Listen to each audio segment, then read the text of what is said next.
Coming up this week, off screen, we celebrate another Happy Death Day, get an instant family, encounter a jellyfish, and face a private war. All those to come and more off screen. This is Off Screen. Off Screen. Off Screen. Off Screen.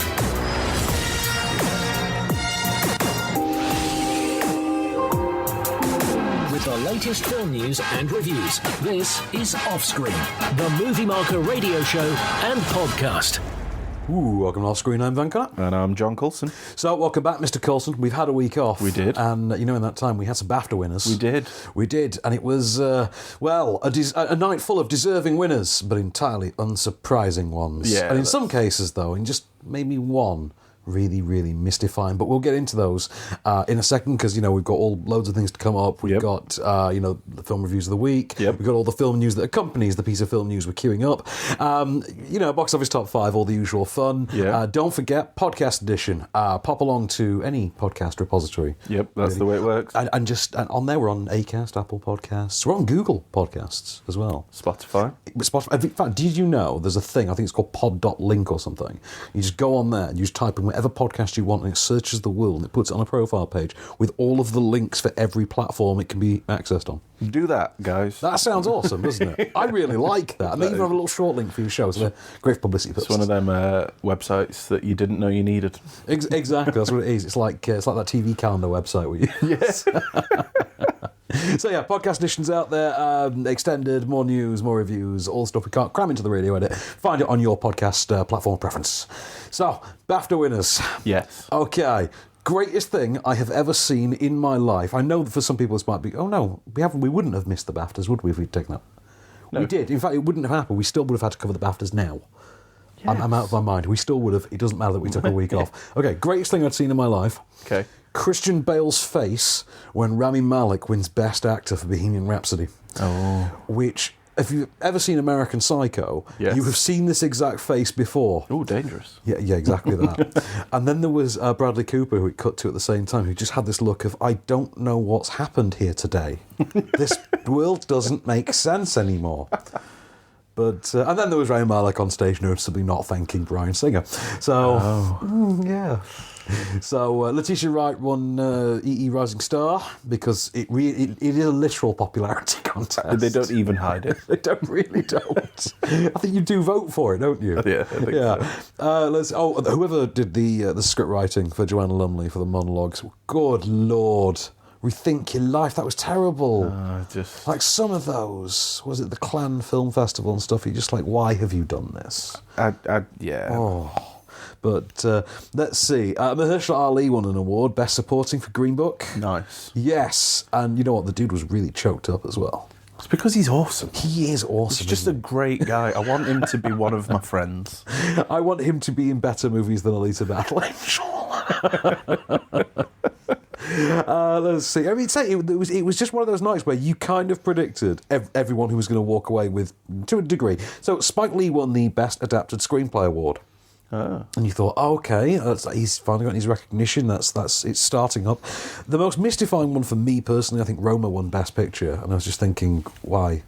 What on earth is the motivation behind this? Like, I understand. I mean, to be honest with you, it's the BAFTAs. I expected The Favourite to win Best Picture because it seems like the kind of film the BAFTAs would love. That's what we called, so yeah. Yeah, and in fact, Olivia Colman did win for The Favourite. She won Best Actress for The Favourite. And Rachel Weisz won Best Supporting. Ah. So, the ladies clean house on The Favourite. So, the most weird one for me, Black Panther won Best Visual Effects.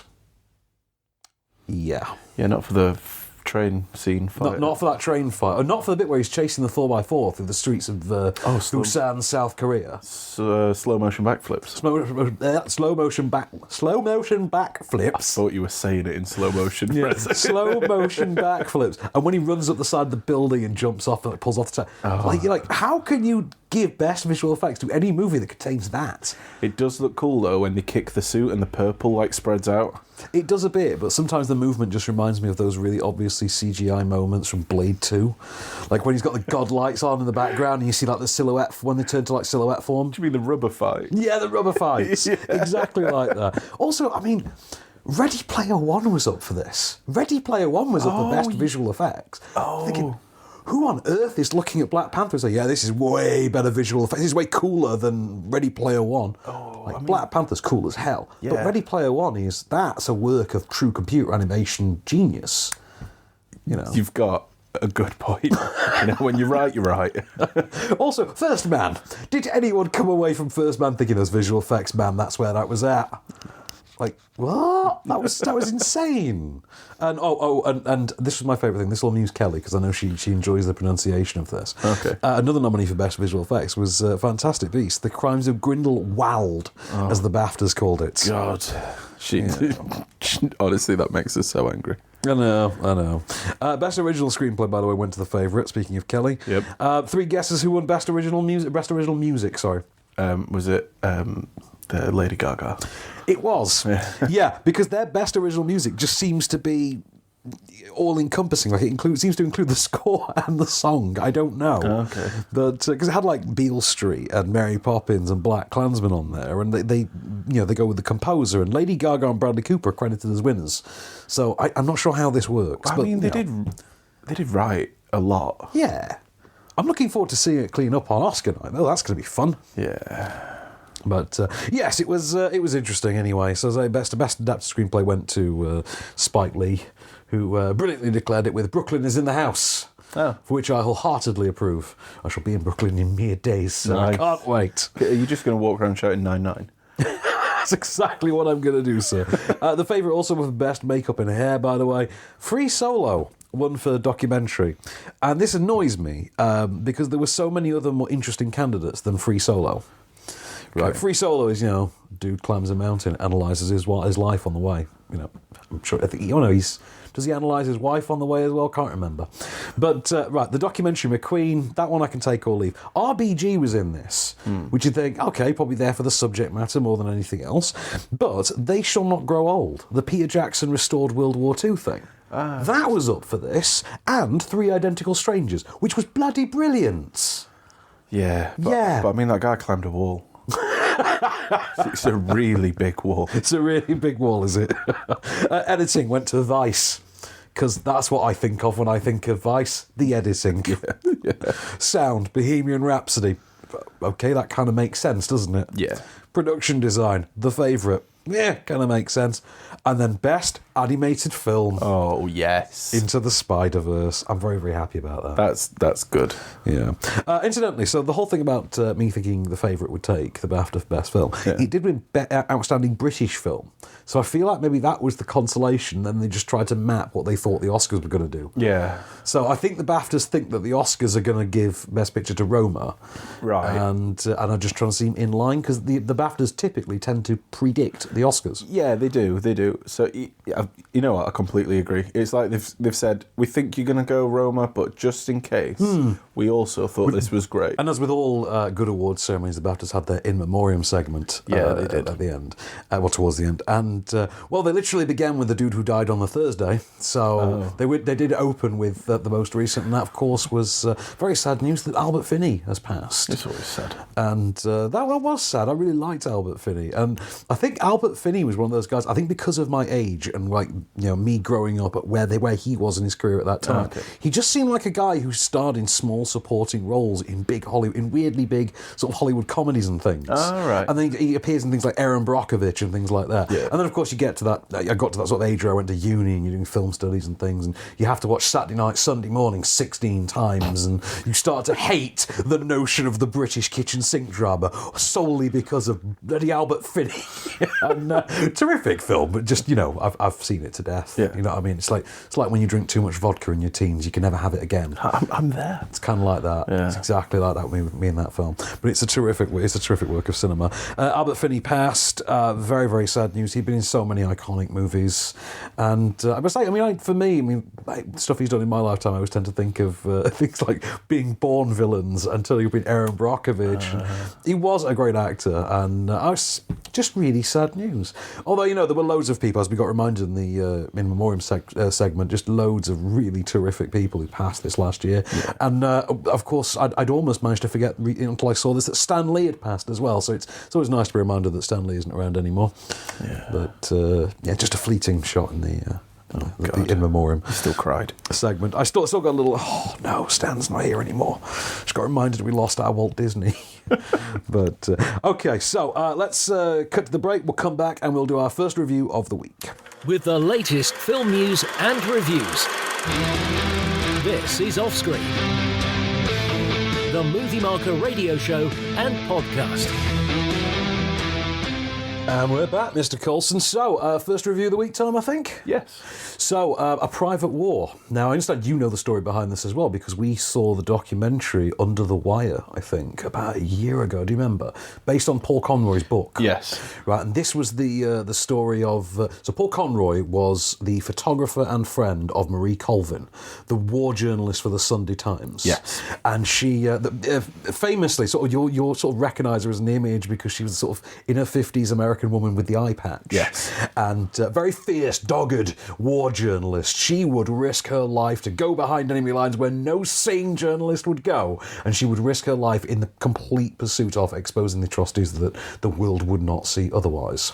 So we had that documentary, as I say, that was about a year ago. That was based on his book. What we've now got is a film based on the Vanity Fair article, Marie Colvin's Private War. Right. So this obviously takes the same story, more from the perspective, it runs it as a narrative, and it takes it from the perspective of Marie Colvin as a central figure, played by Rosamund Pike. Oh. Because just who I think of when I think of a 50-something, grizzled American woman with, and yet she's amazing in it. She's absolutely brilliant in it. So it is the story of Marie Colvin, how she lost her eye covering war correspondence, and in Sri Lanka, and then years later how she went and covered the footage of the Arab Springs, and how that led her all the way to Homs in Syria, where she really would ultimately pay the ultimate price for what would become the defining coverage of that year.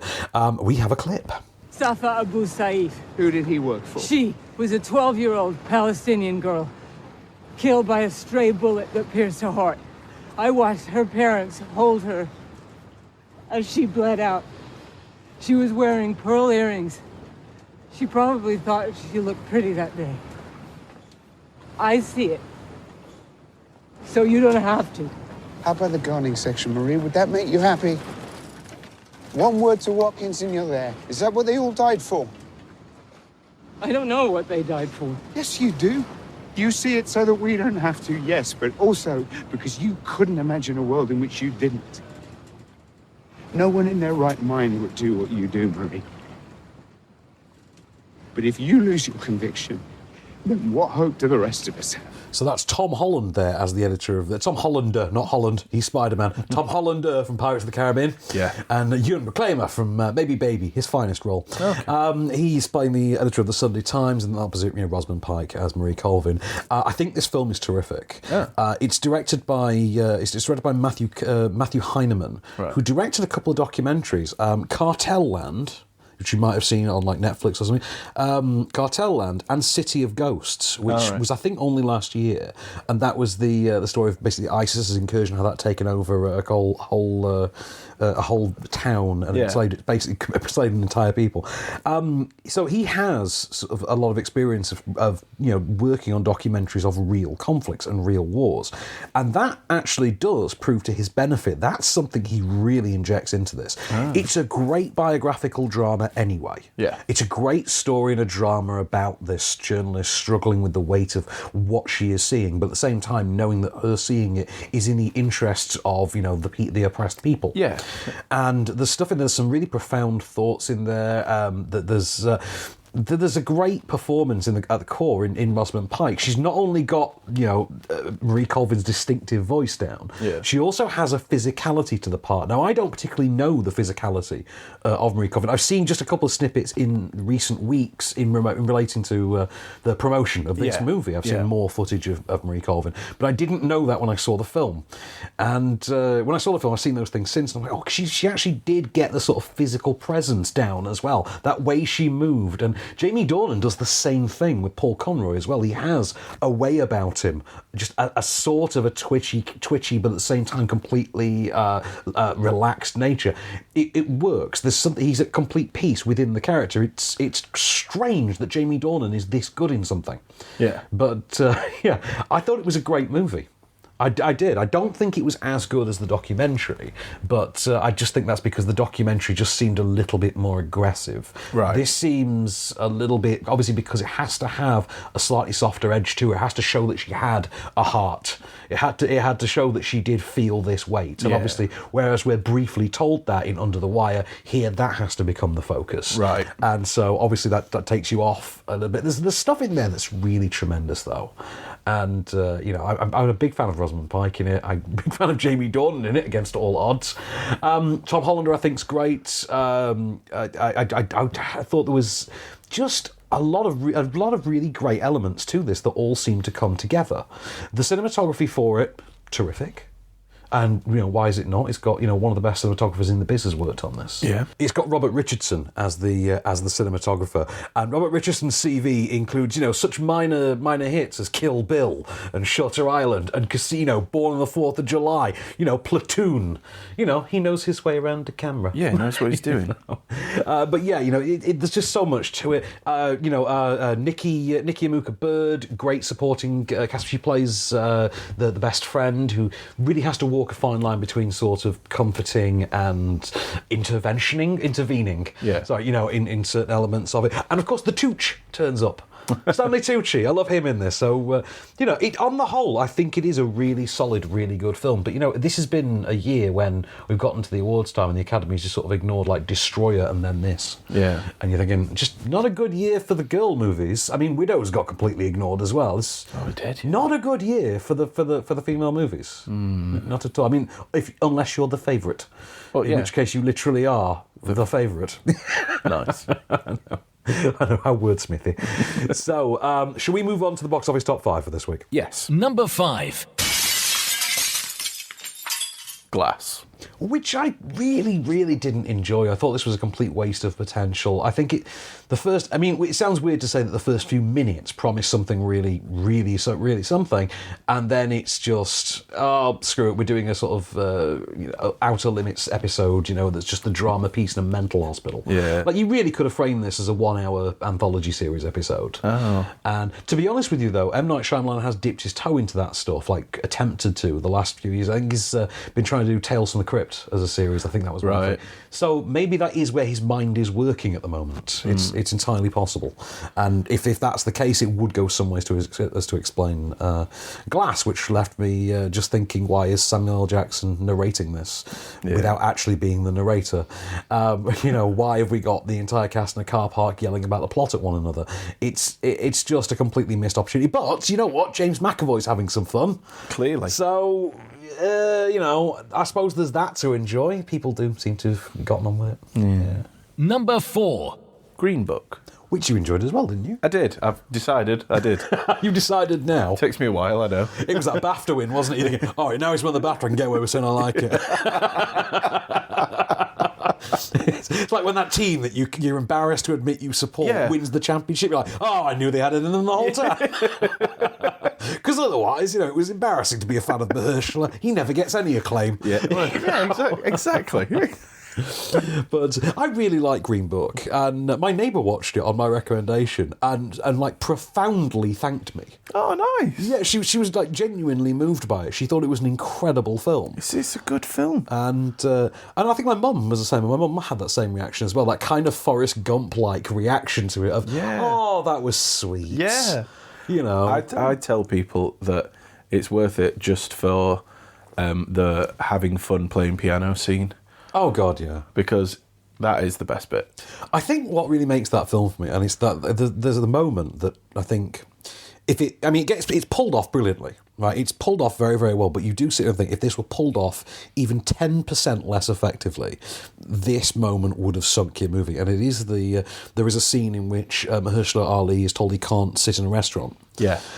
And there's a discussion about it, and there is the argument, and there is the conflict and the resolution. It's all one big scene. Yeah. And I do think that if that were not played so note perfectly, like Viggo Mortensen knows just how sharply to be in that moment. Yeah. And Mahershala Ali knows just how righteous and completely indignant to be at the same time.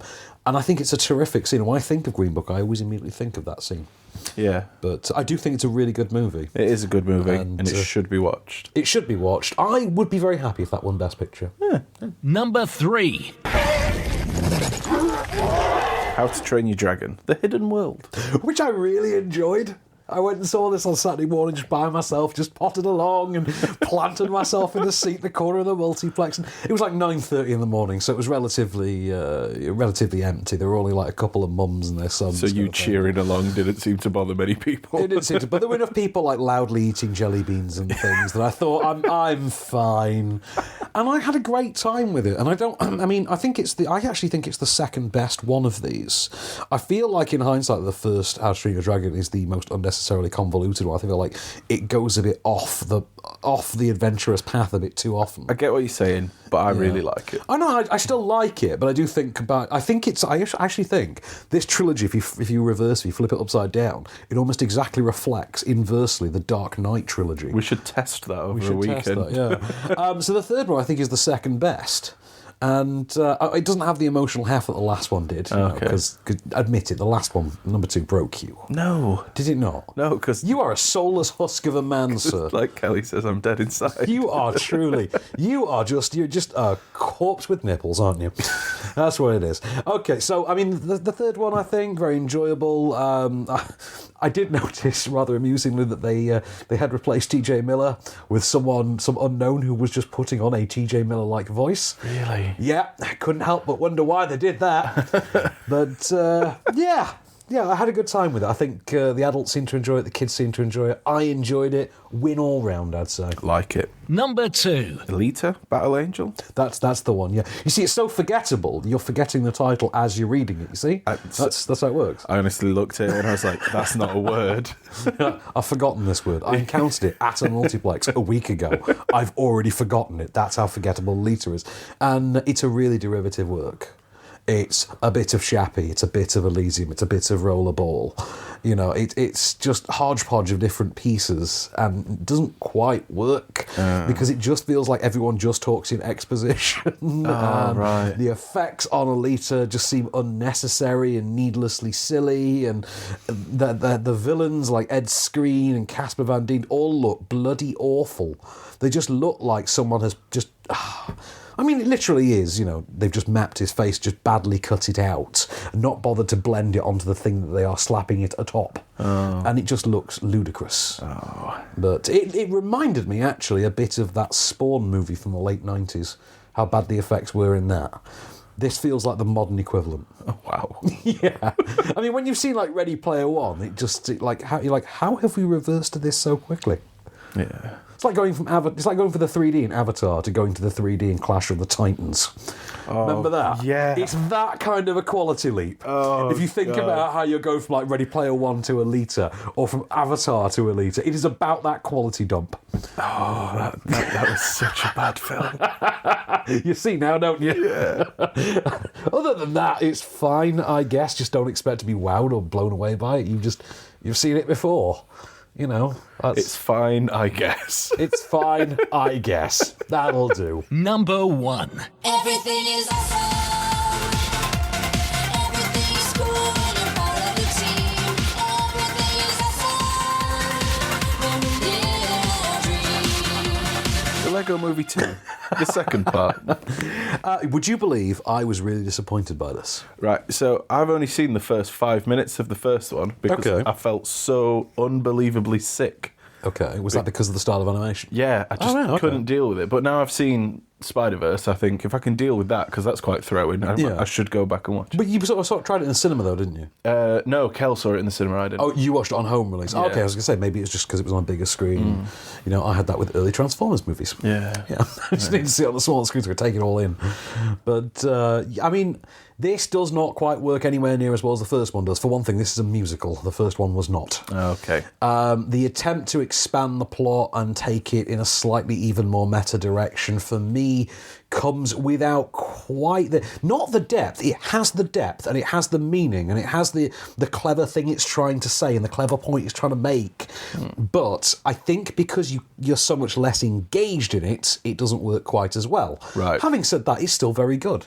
I still enjoyed it, end to end. I wouldn't say I was bored at any point, and I constantly was aware of what was going on in the film. I was rooting for the characters, etc. Yeah. But I just didn't care as much as I did the first time. The first movie more or less immediately grabbed you by the scruff of your neck and said, "Pay attention, we're about to explore the human condition with Lego." Well, and this kind of doesn't. And we are going to review a sequel that does a very similar thing. Okay. this week. But, you know, having said that, it does seem to have its fans. I think it's financially not doing anywhere near as well as the previous Lego movies. They seem to be on a decline now. Oh, right. And there is talk about what does this particular film and how well it's gone down mean for the franchise. Right. But I guess time will tell on that. So, well, we'll come back and we'll do some more reviews, shall we? With the latest film news and reviews. This is Offscreen, the Movie Marker radio show and podcast. And we're back, Mr. Coulson. hello. So, well, as you said earlier, we encountered Jellyfish. Yeah, this we week. do. So let's just document that encounter. So Jellyfish is the feature debut of, well, he's been made a bunch of short films, James Gardner. Right. And what he's made here is he's made, effectively, Billy Elliot with stand-up comedy. Oh. Right. But at the same time, it's I, Daniel Blake, with a teenage girl. And it's all set and filmed in Margate. I know, right? I did not expect you to say Margate. Hilariously enough as well, if you go on the IMDb and you go on the trivia bit for this film, it says, under spoilers, filmed in Margate and Kent. What's that, a spoiler? You're like, what spoilers mean in your house, pal? Filmed in Margate. You've ruined my life. There's no point in watching it now. I know. But the film is terrific. Oh, good. Okay, so it is the story of a young girl, Sarah Taylor. She's a 15-year-old girl, and she is basically the caretaker for her family. Right. Right. So her family includes her mother, who suffers from manic depression. Okay. But crippling manic depression to the extent she rarely gets out of bed. Yeah. And she has a deal with her daughter whereby all she has to do is go and sign on for benefits, and the daughter will run the house and manage the kids. Okay. Because she has twin younger siblings. Right. And basically, she goes to school herself. She makes sure the kids go to school and are fed and looked after, etc. And then she goes and works at one of Margate's seafront arcades. Oh, okay. And where she also runs a sideline to make ends meet. Let's just say getting a little handsy in the back alley. Oh. Yes. And then, one day at school, because don't forget she goes to school as well. Okay. Yeah. At school, she gets taken aside by her very compassionate drama teacher, played by Cyril Inry, and he sets her a challenge because it turns out she has a bit of a mouth on her, and she's able to just go off on a rant on a complete tangent, but she's kind of witty about it. I mean, I can relate, to be honest. Nice. And she is told by her teacher, "I want you to go and look into stand-up comedy." And so she does, and once this starts is a sort of Rocky 8 Mile style journey towards this girl exploring stand-up comedy and what this means. And could she leave this place? Is it a pipe dream? Is it so ridiculous? Is it not even worth considering? And all of this is done in a completely modern context that includes comedians such as Frankie Boyle and Catherine Ryan alongside Richard Pryor and George Carlin. Oh. Yeah, here's a clip. Sarah, why are you here? I don't know, sir. Come hell or high water, you will be going out onto that Theatre Royal stage. I don't care whether it's to fart the national anthem. You know, when I gave you this job, it was with a view to you going full-time. It just makes me think, Sarah, that, I don't know, that you've got somewhere else that's more important to you. Stand up. I am standing up. Your act. I want you to go figure out what comedy is. Olympics, I couldn't get tickets for the synchronised swimming, so instead I watched a woman drown through a kaleidoscope. All you have to do is sign on, the rent gets paid, and I look after the rest. I can get a job. They want employees a speed bump. You see what I mean about the mouth, right? Yeah. Yeah. So Liv Hill plays her. Now, I didn't know Liv Hill, but according to IMDb, she starred in The Little Stranger. But it's IMDb, so you never know whether or not to take that as gospel. Oh, okay, okay. I don't remember per se, but I think she's genuinely terrific in here. And I was watching it thinking, this is the kind of young actress that shines through in a role like this, then gets something slightly less remarkable but marginally more mainstream, and then wins the EE Rising Star Award. Oh, okay. Like, you can practically hear them sharpening the nomination letter for her as you're watching this. She's genuinely brilliant in it. She gives a really layered, nuanced performance, and it just perfect for it. She's just got the right energy at the right time, just the right level of aggression and just the right level of restraint. She knows just how to target it at any given point in the story, and it's really good. It's actually really, really gripping. There's a lot of handheld work in there as well. I thought the cinematography took to this, and the visuals, I thought did a tremendous job. I think the way in which handheld footage is used to create a disorienting feeling at really appropriate times, and really sort of take you intentionally away from things going on in the story is done with real precision. It's done with real craft and a great eye for it. For a narrative for a feature debut, sorry, not narrative debut, for a feature debut, I think this is genuinely tremendous, and I think it's got a great performance from her. I also really liked Cyril Henry in it, and I was trying to figure out where I knew him from, and it turned out it was from The Bill. Like, really? I don't even watch The Bill. How do I know him from The Bill? That's great. But yeah, can't recommend it highly enough. I thought it was really great. So shall we move on really quickly to our next review then? Yeah, go for it. Okay, which, against my every expectation, also turned out to be great. Oh. Yeah, I did not see this coming. It's Instant Family. Right. Right, so this got announced around the time that Daddy's Home 2 was coming out last year. Okay. Right, about a year or so ago. So it's been a relatively quick announcement and turnaround now the film is here. Yeah. And it's an adoption family comedy directed by the man who brought us Horrible Bosses 2. Right. And with Millers. And, and what was the other one? And anyway, those movies, and it stars Mark Wahlberg, and it is Mark Wahlberg and Rose Byrne are a sort of 40-ish, mid-tier, middle-level, decently affluent couple. Right. Who, they run a property renovation business together. They've got a comfortable enough life that, for most of the film, you don't have to see either of them really work. It's that kind of a life, And they decide that basically they've just let enough time go by. They really should have had kids. They would like kids, but is it not a bit late now? And as Mark Wahlberg puts it, well, maybe it's a shame you can't just adopt a 5-year-old, pretend I had him back when I was like 36. And of course, a light bulb goes off in Rose Byrne's head. They explore the adoption process. Right. Right, which is depicted kind of like the movie Role Models. Oh. Yeah, very briefly, this, and every now and again it goes back to it. It goes into this Role Models kind of style of comedy. Complete with Octavia Spencer and Tig Notaro. Okay. And they're absolutely tremendous. They're really great fun. But they settle on, they encounter a teenage girl in this sort of open day for the kids. Yeah. Right, where potential parents could meet their potential adopted children. Right. And they encounter a sassy teenage girl, played by Isabella Mona, or Monet, or Mona, I think it's Mona, who also weirdly starred with Mark Wahlberg in Transformers Age of Extinction, if you remember that. The little Hispanic girl that sort of accompanies him on that plot. Oh, yeah. Last Extinction? No, Last Night, not Age of Extinction. Yeah. She goes, I remember there's a really offensive bit where he turns around and just calls her J-Lo offhandedly. Oh, wow. Yeah, because it was one of those movies. Well, yeah. But anyway, so they encounter Isabella Mona. She's, being sassy and giving them lip, but she actually demonstrates that, actually underneath she is quite sharply intelligent. Okay. So they pursue adopting her, only to discover that actually she comes with 2 younger siblings as well. Right. And 3 of them, would prefer to be kept together, obviously. Mothers in prison for crimes relating to drugs, etc., having raised them in squalor.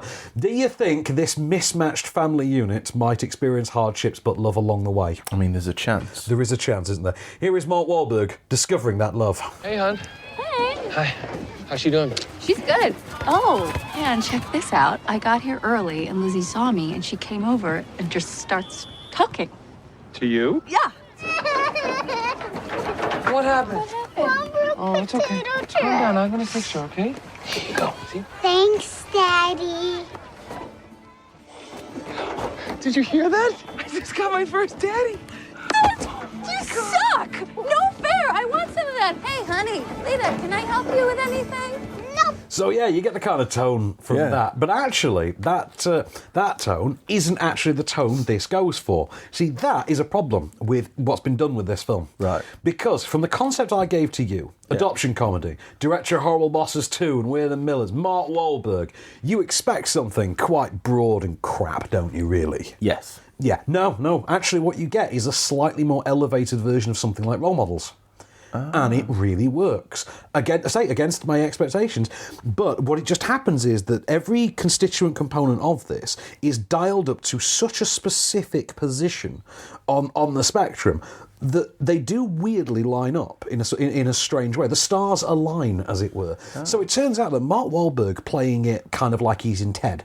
Yeah. And Rose Byrne playing it kind of like she's in Neighbours. And Isabella Moner playing the sassy teenage, I don't know how to describe her. Just, the sassy teenage pun master, as it were, or the sass master.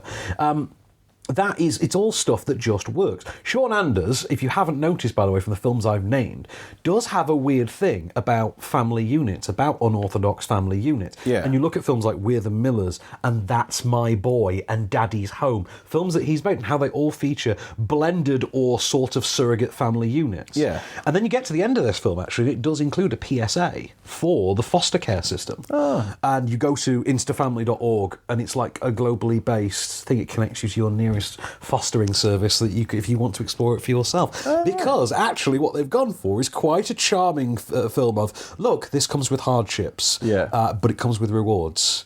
And when it's doing that, this film is tremendous. It's really effective. Yeah. I had this thing even brought me to tears once or twice. Oh. But you know where it lets itself down? Where? Every now and again, instead of being the movie whereby it's all about the character beats and those power the story, where it is just about that relationship, what the film has to do is bring in external forces, and it brings in, like a ticking clock element, and like a potential legal case element, and a courtroom, and things like that. And it's when it's doing that it doesn't work quite as well, because then it becomes plot driven. Yeah. And the characters are charming enough that they didn't need that. The characters work. The tones do bounce off one another, and the chemistry between Mark Wahlberg and Isabella Moner really works, and the chemistry between Rose Byrne and Isabella Moner is fantastic. It's a really great film when it is about that chemistry and it is about those relationships, and it's very funny because the jokes have meaning. Right. And I really liked that about it. And there's a recurrent gag, for instance, about how they keep injuring one of the children, and how this just looks bad from the outside.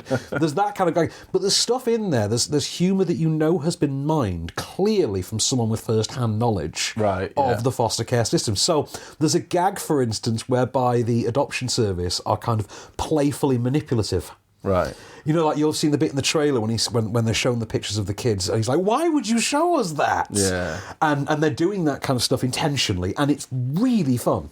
Okay. It's really funny, and it really works. I would watch a whole spin-off movie from this, just starring Tig Notaro and Octavia Spencer. Okay. Just as these characters, just in a completely separate movie. Maybe they go on a road trip or something. I don't know. They go on holiday to Vegas. I would watch the hell out of that movie, because Octavia Spencer is the MVP of a film that actually has quite a few really good performances in it. Oh. It's got more than enough in the way of laughs. And as I say, there's just those bits when it needs to focus the plot. Yeah. Think of Big Daddy. Remember Big Daddy? How that film was funnier when it was doing the stuff that didn't relate to the court case where they try and take the kid away from him. Yeah. That. Right. It's basically exactly like that, but a better movie. Okay, that's it. I was very impressed by it. I laughed far more than I thought I would. I had a really good time with it. Oh, brilliant. Yep. Did not expect to. Did. With the latest film news and reviews. This is Offscreen, the Movie Marker radio show and podcast. And we're back for one last ride, Mr. Coulson. So, to where shall we go next? Happy Death Day to You. Happy Death Day to you, sir. So, yeah, well, you know I'm a big fan of Happy Death Day. Me too. Of the first Happy Death Day. I'm a tremendous fan. Yeah, you like it as well, don't you? It's great. Obviously, me and Kelly obviously bond over our love of trashy horror movies Yeah, sometimes. I got in on this one. Did Felt you? like the so old you team did. were back together. Yeah, it was good, isn't it? That nice little three-way of ours. That's fun. So Happy Death Day, which came to us, it was about a year ago? It was about... I think it was about a year ago in the UK. Right. 'Cause I know it came out later on this side of the pond. Yeah. It came out sort of late Halloween, November kind of thing in the US, and then it was January here. So this feels like it's arrived more or less 12 months later. Yeah. Right, so this takes place, fittingly enough then, literally the next day. Oh, wow. Literally the next day. So you remember the blonde stoner kid who keeps coming in the morning in Happy Death Day? Yeah. Right. So every day in Happy Death Day, Jessica Roth as Tree Gelpin, I think her name is, or Gelhern or something like that. She wakes up hungover in a dorm room. It's her birthday. She wakes up after a trashy one night stand she's had. Yep. With a nerd, and then later that day on her birthday she is murdered by a masked killer, and then she Groundhog Days the whole thing every time she dies. Yes. Right. The guy who comes in the morning also does the same thing on the second day. Oh, great. Yeah. Only this time he's got news of his own. He's just had the same thing happen to him. Oh. Yes. It also then transpires, and I want to say, by the way, this is the first 5 minutes of the movie. Okay. During which they do give you the honest trailer for the first movie. Oh, wow. Okay, so if you've not seen the first one, don't worry about it. Jessica Roth is going to tell you what happened, as if she is the narrator of the honest trailer. Does she do it in the voice? Sadly not. Oh, good. But within the first 5 minutes, we also learned that stoner interrupter roommatey McFair, he is also a particle physicist. And he and his... I know, bear with me. They have built what's basically a particle accelerator that when they switch it on at 12:01 in the morning, I'll get to that in a minute, 12:01 basically started the time loop. And through learning about this, an accident befalls whereby Tree is then sent back in time to relive the events of the first time loop. So the events of Happy Death Day 1, only this time in a different dimension. Ooh. Yeah, here's a clip. Dude, I am tripping right now. Yeah. No, seriously. I'm having that thing. You know, what's it called? When you feel like you've already lived through something before. Deja vu? Yes, that. I feel like I've totally lived through this day already. Wait, what? Just breathe. Just breathe. Listen to me. The day reset when you died, right? Yeah, some psycho dude named Baby Mess attacked me. But it was just a dream, right? Toombs is dead. So's Lori. And who's the killer this time? Hello? Will someone please explain what the hell is going on? And you're going to be stuck reliving this day until we figure out how to stop it. So as you might be able to guess from that clip, this is going a bit wilder with the tone. Right.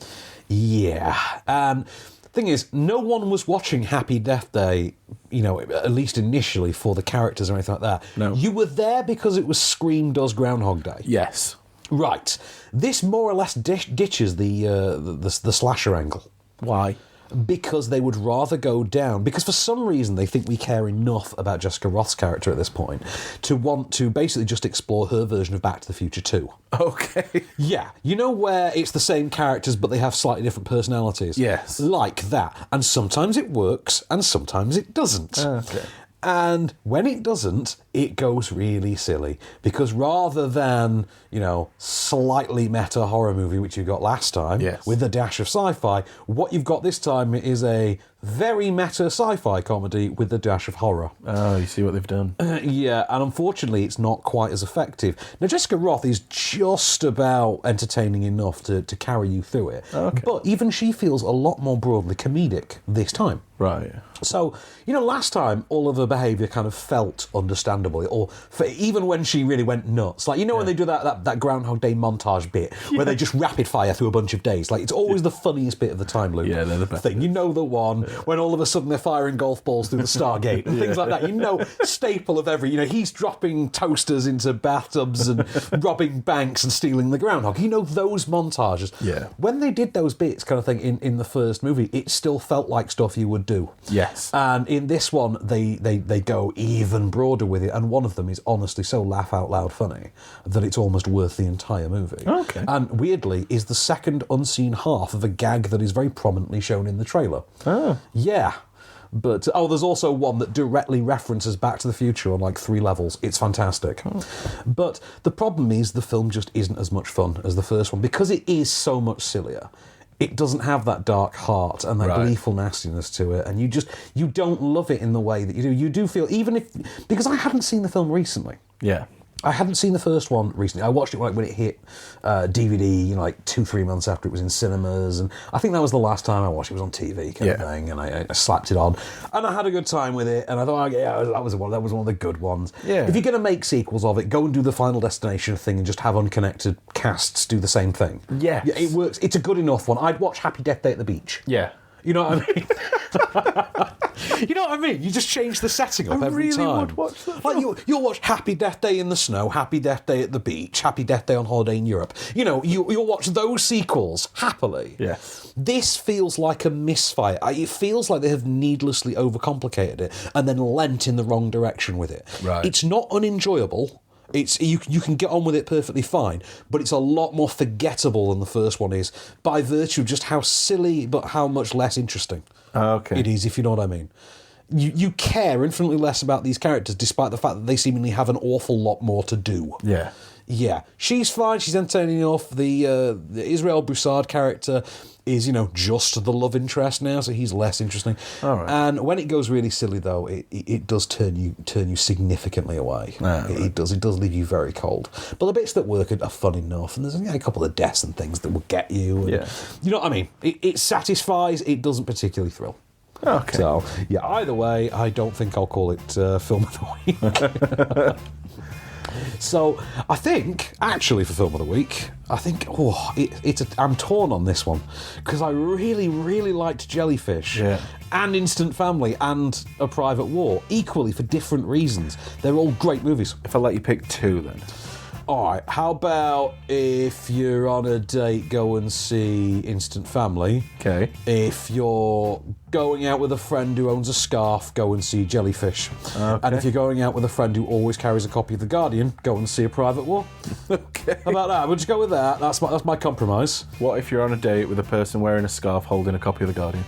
Well, then I can't help you, son. Okay. I can't help you. I got nothing for you. So, we're off next week.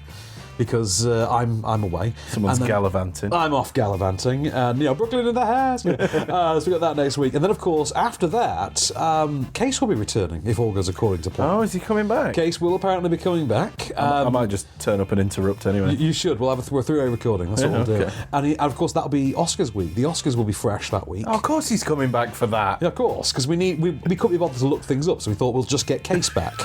He could just reel all this stuff off. But of course, the week that we're back, interesting stuff to come out. Yes. Fighting with My Family is out. I want to see that. I really want to see that as well. Foxtrot is out. The Hole in the Ground. Sauvage. Of Love and Law. What They Had, which feels like I've been hearing about that for ages and not seen that yet. And Serenity, a movie that has gotten very bad reviews in the US, but sounds so bonkers I can't wait to see it. Okay. Because I know what the twist is. Oh. There's a big twist to it. I can't wait. Okay. Yes. And it's so much more than you think. I'm dying to see this. This is my new Orphan. Okay. You know okay. Which seems like an odd film to reference the week you're talking about Instant Family. Yeah. But, yeah. So we've got all those to come and more the week after next off screen, which I think will be like March 1st onwards. Yes. In the meanwhile, this has been Candy Store production for Movie Marker. I've been Van Connor. I've been John Coulson. And we shall return.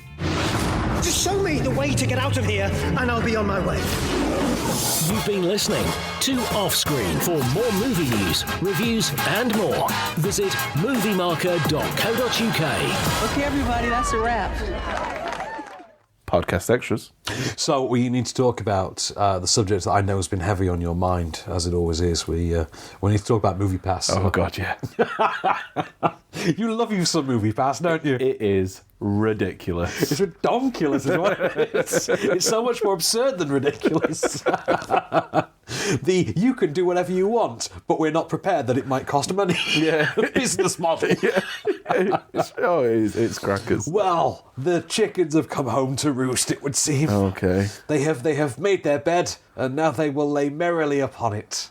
So, I don't know if you know this, but back in November, a lawsuit was launched against them.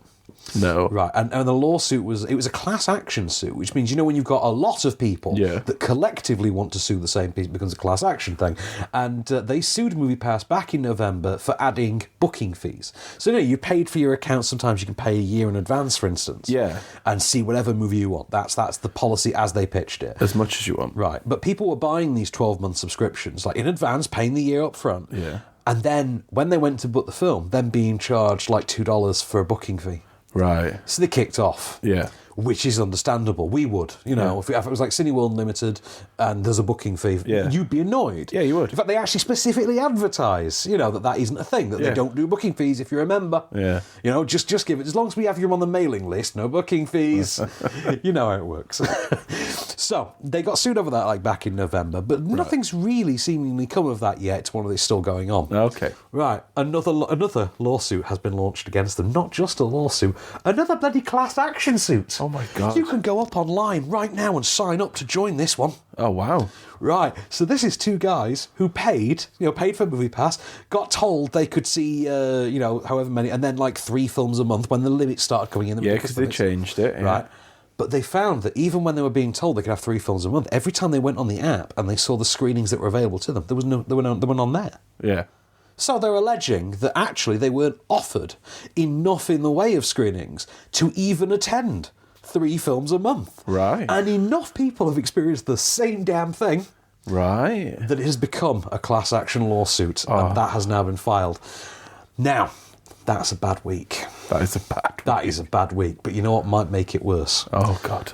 Being a publicly traded company who gets taken off the NASDAQ, they are worth so little now in share price that they have actually plummeted below the limit of what it takes to legally be considered a publicly tradable stock. Oh, my God. Yeah, the limit is $2 a share, I believe, or something like that. If you fall below that, then you are just, why would we make the stock available? It's not even worth it. It's not even worth electricity to put you on the ticker.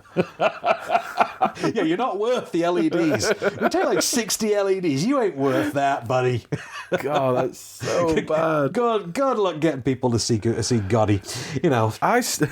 I still can't believe that they managed to change the terms of service so many times. I know, it's so weird, isn't it? Just every couple of months, that didn't work. How about we tried this? It's a lot worse for you and maybe we'll make our money back. No, that didn't work. Okay, do you want to buy T-shirts? No. All right.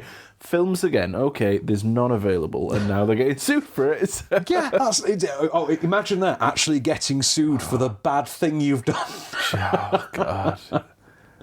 My favorite. This all came about because my favorite thing was it got launched. I was like, "This is never going to work." Yeah, it didn't work, and then one of their attempts to bring it back from the dead was to start selling T-shirts, and it's like, I know, it's bizarre. No, isn't it? people are signing up because this is a ridiculous idea, and they are milking it for as much as they can until you die. And yet, as if by dumb luck, these people did also have money in American Animals, in funding American Animals. They're one of the production companies. So it's and I think that has to have happened by accident. Yeah. Because it just doesn't seem a level of intelligence in keeping with how the rest of this business has been run. God, I can't believe how bad it is. Oh, wow. So good.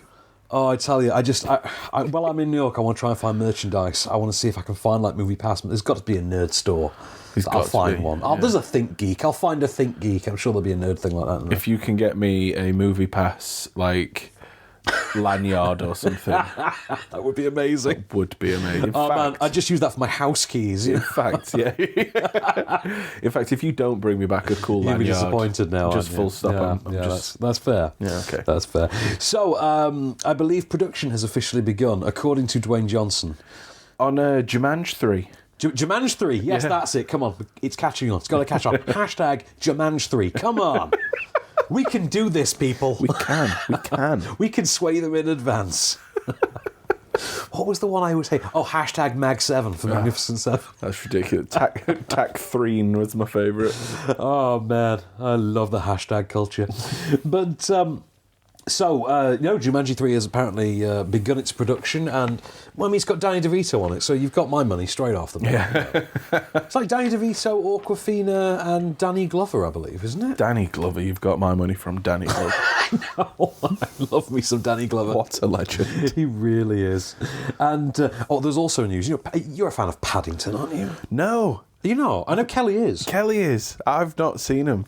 You've not seen them? I know. I've oh my god! Honestly, hidden it from you when we've been on the show because you love it, and I didn't want to be like I ain't seen it and then get berated. I don't just love it. I know I'm right in loving it. That's better, you know. Paddington is it's like joy in bear form, and wow. I mean that can mean a very different thing if you take it out of context. Yeah. Wow. But they're actually going to be doing a new Nickelodeon series, right? That it's going to be a fully animated. It's going to be CG animated, right? Paddington TV show, okay, on the Nickelodeon channel, but it's going to have Ben Whishaw from the movies doing the voice of Paddington. So presumably, then it sort of counts. Yeah, you know what I mean? Like the series counts. Yeah. Like, please tell me that actually happens, and like Hugh Bonneville turns up in like guest episodes. Like, I will watch that. I mean, they should. I mean, Henry's like only a couple of months old, but I figure by the time they make this series, he might be like 3 or 4. I could like visit my nephew and sit and watch the Paddington show, and it's in canon. That's awesome. Oh, I'm in. Wow. just wow. Look, it's important to have goals, all right? Okay, I only get to be an uncle like the one time, so I figure I should make the most of it. You know, just revel in the experience. Yeah, I like it. But yeah, so a Ben Whishaw-driven Nickelodeon Paddington series. I'm really looking forward to that. Okay. Anything? What's something on the news? What's going on in your mind? Fast and Furious and Furious and Fast and 7. What do you call this one? I don't know. Number 43. I mean, I think we're mocking it. We're going to watch it. We're going to love it. It doesn't matter if it sucks. It's going to be like F9 subtitle. Yeah, exactly. But yeah, Michelle Rodriguez. Yes, recently seen apparently in Alita Battle Angel, but the film's so forgettable I forgot. Okay. Yeah, well, she's not sure if she's going to do this one. Yeah, I heard this one because she did that thing a little while back where she went on social and started posting about the representation of women in the I think it was on social, it was in an interview or something, and it was about like how the women aren't particularly well represented in the Fast and Furious series, and how she was more focused apparently at the minute on her work with other women and producing projects of her own, and and bolstering the prominence of women in the industry. Which there are a lot of actresses at the minute who have very firmly planted their flag on that cause, and fair enough. But she said she'll wait on the script, which, to be fair, it feels like kind of negotiating in the press. Oh, yeah, that's a good shout. You know what I mean? It feels like she's going to the press and saying, "Hey guys, come on, just actually make me part of the plot this time." Yeah, not just part of the family. Yeah, I mean, the family is not just the dudes, and Rock and Staith are apparently not coming back. They're off doing their own thing. They're not back for the 9th, apparently. Oh, okay. In which case, it does feel like, please fill the void and use the female characters. Yeah. I feel like she's doing that publicly. Oh, Wouldn't be surprised at all. It's a good move. It's a good move. Yeah, I mean, it got our attention. Yeah, exactly. I mean, we're talking about it. Exactly, that's how it works. What else is going on then? So Aquaman. Oh God, yes. It's got a writer. Oh no, Aquaman 2. Yeah. Aquaman 2 is it's gonna have the same writer as the first one. He's agreed. I don't even know who wrote it offhand. I don't even care. Has signed on to come back and write the second one. James Wan did say he's waiting on a script though. Oh, okay. Right, like he'll do it because it takes so long to do one of these movies. He's only willing to put in that amount of time once he's seen the script. Okay. Like, why commit to it and then have to suffer, trying to crack the story for 3 years, for instance. Right. But in that time, he will be producing a spin-off for them. That's what I was going to bring up. Yeah, this one came out of nowhere. And it should go back to nowhere, because my God, Aquaman is crap. It really is. It really is. You got my review. I did. But apparently they want to do a horror movie spin-off. James Wan is going to produce it. Right. And it is going to be called The Trench, and it will focus on the sea monsters who attack the boat on the rainy night in the DC movie. A rainy night in the dark. Yep.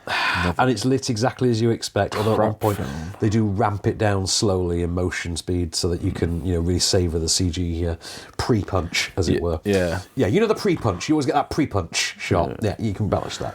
God, I hate that film. What else have we got? Woody Allen is... oh, God, yes. He's annoyed at Amazon. Yeah, he's I think he ruined the day a bit. Yeah. Well, he's gone and sued him, hasn't he? He's gone and sued him. Sued him. Right, so this story, I think it's one of those where you do sit there and think, oh, okay, to be fair, they're probably in the right, but you can kind of sort of see a point to this, which is, so he's sued them because they've not released his latest film. Yes. The title of which I actually forget offhand, if we're being honest. Yeah, let's stick with that. Right, okay. In the meanwhile, obviously there have been allegations. Actually, they're not even new allegations. They're not new. The same kind of allegations. They've just come back again. Yeah, that pop up every now and again with Woody Allen. Yeah. And this time around, because I believe it's happened post Me Too, or whilst Me Too has been so prominently a focus culturally, it's gained a level of traction that it normally has not. Yeah. Which has resulted in Amazon saying, okay, we're not going to release this right now. We're going to postpone it indefinitely and we'll wait until the dust settles and we'll release it then. Yeah. Right. And he's now sued them. He sued them for $68 million. Yes, I believe. 68 million. Why not 70 or 65? it's like when you watch a film and it's 112 minutes. You couldn't have got rid of 2? Yeah, I know what you mean. Although that's probably just the extra frame speed on an American method of filming. They use 30 frames a second. Don't give me logical answers. Let me be angry. That's why the run times are always longer, because we use less frames. Okay. Fewer frames, sorry. But, I mean, yeah, I'd rather not. Anyway, so, what have we got? What else have we got? Josh Brolin. Ah, yes. He's joining that popular club, the Cast of Dune. Yeah. There's so many people. It's ludicrous, isn't it? There are so many people. I feel like, if you had, famous friends who were actors. Yeah. Like, if you had, Hollywood stars as friends. If one of them texted you and said, I got some news, and you genuinely went, don't tell me you're in the cast of Dune. Yeah. You'd be in with a good chance of actually being right. You would. Yeah, I feel like that. Do you know what? There's another club that's the same. Go on. And it's for a film that we shouldn't care about. Go on. Which is The Kingsman. Oh, God, yes. This sounds insane. This is what I like about this. My notes actually say, so many actors. Right, this was the thing, 'cause I didn't register that this was genuinely happening for the longest time. Yeah. But now, the last few months, they've started casting it and things 47 people. Probably is. But, and now they're starting to actually cast it and things. It does seem like, this might actually happen. So what you've got with this one, very, very strange thing this time around. So Aaron Taylor-Johnson has joined this film alongside Matthew Good, and Gemma Arterton, and Tom Hollander, Harris Dickinson, Ray Fiennes, Rhys Ifans, Daniel Bruhl, Charles Dance, Alison Steadman, and Jaimin Hunsu. And it is a prequel movie set in the Kingsman universe during World War I. Yeah. Okay. I mean, depending on how it works, it could work. You see, I'm so angry at how terrible the second one was. Yeah. That, I'm struggling to forgive him. I know. The thing is, as well, it is Matthew Vaughn directing again, as well. And you just think, good Lord. I went back to the first one, and although it's great, still hated it a little bit because I knew the second one came from it. Yeah, you do think, but we know that, it doesn't stay this good. Yeah. It's not going to happen. Yeah. That second one, I think I watched about 10 minutes of it again on Sky Cinema, and I had to turn over. I was just I don't care. I remember our first conversation about it, and you were like, dude, it sucks. Do you know the thing I remember about that film? When they screened that in the weirdly, out of the blue. They never used to do this. They screened it out of the blue in the basement screening room at the Soho Hotel. Okay. Right, which is a really sort of comfy, cute little screening room, to be honest. A little bit boutique. Ooh. Right. And I remember Kermode was sat behind me, and I knew within about 5 minutes that he hated the film. Brilliant. Because about every 5 minutes, I just heard this sigh. This just unmistakable sigh of boredom. So nicely done. And, So I got through about 2 or 3 of them, like, he clearly hates this. You see, this is why he's a better person than us, because we send each other messages being like, dude, expletives. It really is. That really is what happens.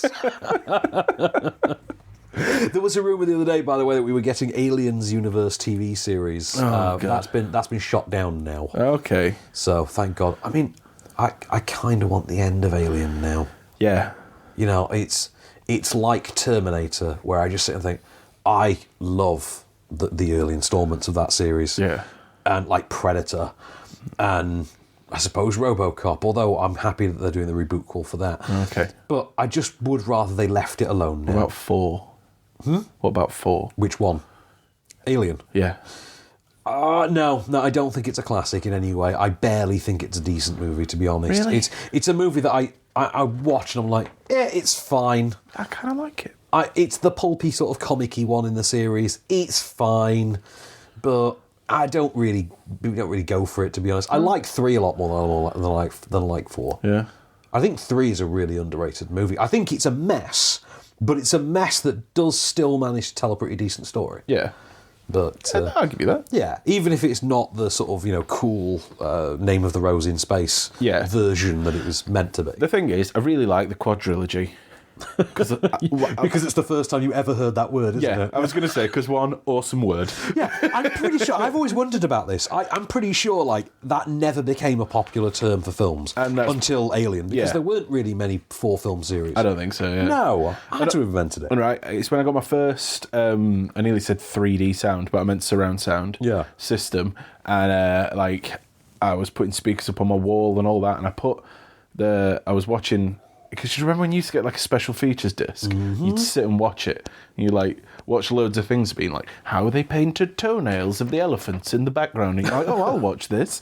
And one of it was setting up your sound, and it was the alien sound would come from all your like speakers, and that was awesome. It was terrifying, like, because if you were tired and you fell asleep, you just woke up to that in the background, like, oh, I'm gonna die. I think, if memory serves, Jurassic Park had one as well. There was the T-Rex. Oh yes, I'm pretty sure that I know the first issue DVD, I had that one, because when they first issued Jurassic Park on DVD, 3 was just about to come out. So it was a 2-film box set, and they'd repackaged it all sort of in black. But, I'm pretty sure that was the case. Oh, that's cool. I loved things like that. Remember when there were only 2 Jurassic Park movies? Yeah. It's a weird time. Oh, God. There are 5 now. Yeah. I like the world, though. Yeah, I like World. People seem to hate Fallen Kingdom a lot more than I did. It's not as good.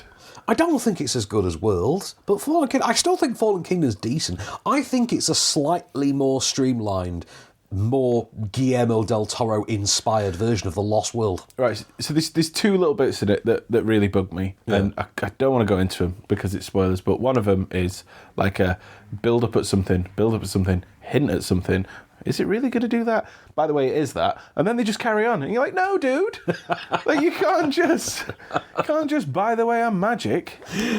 Oh, yeah, exactly. Because it is that, isn't it? It is. Just, by the way, I'm magic. By the way, we got that TV series. Honestly thought you were going to say I'm magic. So we're getting a TV series spin-off of Bad Boys, you may remember. Why? Called LA's Finest. Why bring it up? I know. But, apparently, Bad Boys 3 is happening. Yeah. Again, just prod me when it actually gets a release date and it's coming. Well, I mean, obviously it has a release date, but, it's had a release date for 37 years, yeah. Yeah, I think it's easily... Oh, no, hang on. It's been 16 years since Bad Boys 2. I'm pretty sure it was 2003. So it's been 16 years. And Bad Boys 3, as far as I know, has been in development at some stage or another pretty much ever since. Right, I'm getting too old for Bad Boys 3. Yeah. Oh, when you see the set photos, and it does just look like they're just middle-aged dudes now, just like wearing similar costumes. Oh, no. You know, adjusted for cultural inflation. It's just going to be like, if it happens, it is going to suck. Well, you know, they allege they're filming it at present. Yeah. So I have to believe. Anyway, the TV series, which is apparently part of it now, LA's Finest, begins in the US on Monday, May the 13th. So, yay, I guess. I mean, it stars Gabrielle Union and Jessica Alba. I mean, I like the pairing, I guess. Yeah, all right. Apparently they're going to go with the idea that Marcus's sister, the character she played in the movie, has now sort of become the de facto Will Smith one. Great. And the other one's the stern mum. Yeah. But I don't know. There's worse ideas. Not many. There's worse ideas than let's do it with girls, but it's actually in the canon. Yeah. Okay. You know, you would have kind of liked the Ghostbusters sequel a lot more if it was taking place as an actual Ghostbusters 3. Right. I think. Okay. I have that theory. Anyway, okay. What else we got? Okay, I've got one last thing. Okay, go on. I've got one too, but go on. So we spoke about it the other week. The Invisible Man. Oh yes. There's hints of tone to come. Right, I love this because it's the most basic but the most wonderful answer. I mean, when you really sit and look at what's been said. So they asked Jason Blum, you know, of Blumhouse, like, what's going to happen? Yeah. What are you going for? Like, what direction are you going to take this? Is it going to be like Dark Universe style? Is it going to be like a horror movie? What are you doing? And basically, I said, look, we got this director that we made like 7 great movies with, and so we know he can do his job. And he came in and he pitched us a movie, and he's got this really badass, creepy, character-based movie he's just done. So we kind of just said, go with it. Okay. And I'm sat there thinking, brilliant. Yeah. Okay, thanks for that. I love that what he basically said is, what he does best. What do you think we hired him for? How's the film gonna end up? Look at who's doing the film, dude. Yeah, what tone are you doing for? The one he works with. Read the room. Yeah, the only tone this cat actually does. It's just the most brilliant answer. I love it. But because usually they do try and bullshit through these things. Yeah, don't they? oh, God. Add some pretension. Yeah, they use such ridiculous adjectives. They can really get inside the characters and really make it a sort of a thematically driven narrative. Oh, good Lord. Jog on. Their answer is like, it's the Invisible Man, dude. I mean, Hollow Man was literally that with a swinging dick. I mean, come on. But how good is Hollow Man? You seen that recently? No. No, you've ever seen Hollow Man? Yeah, I think so. I saw it, I think, about a year ago on like Now TV. Oh, okay. And yeah, that holds up. Do you know what I always get confused about everything is like the TV version of The Invisible Man. Oh, is that the one that starred Neil Morrissey? Because I always thought that was quite a funny one. He poured water on himself and he went invisible. But honestly, it was an ITV Saturday night series. Wow, no, this is like late 90s? This is like a sci-fi channel? Or... Oh, God, yes, I do know. The Sci-Fi Channel had an Invisible Man series that went on for like 4 or 5 series or something. Yeah, and it was...